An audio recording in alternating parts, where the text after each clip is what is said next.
Your financial statements contain a lot of detail. And while that's a good thing, oftentimes it's a little bit of information overload.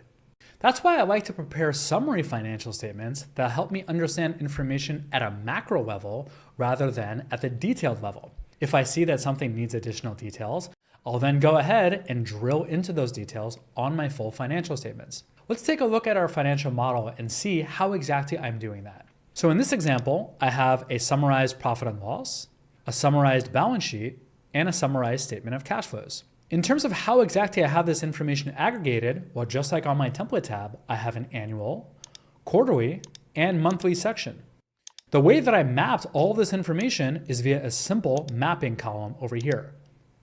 So on my drivers, I showcase how exactly I want this information mapped when I pull it into my summary financial statements. I then utilize a simple sum ifs, where I pull in the value in my column that I'm on, in this case, this one here, if the mapping equals to this as such.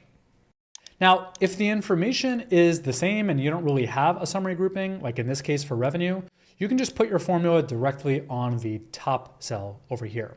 But for operating expenses, I like to break that out by the actual cost type. Another idea can be that you instead break it out by department, depending on if your company has different departments on your P&L or if it utilizes a class feature. I do the same thing for my balance sheet, where I like to aggregate my assets via these summary accounts, as well as my liabilities and owner's equity.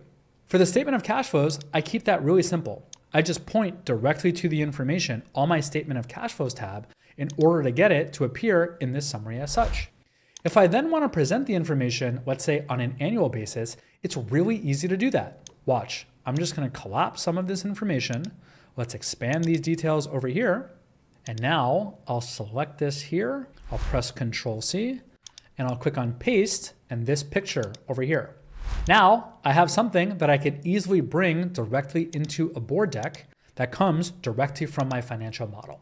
So the key with summary financials is to map the details of your financial statements and any other relevant information into these summary financials tabs. You could then utilize this information to showcase info at a macro level and drill down into the details where necessary. All right, and now that we went through the financial modeling fundamental section, let's do a deep dive on some interactive sessions and build some of this. I'll see you in the next video.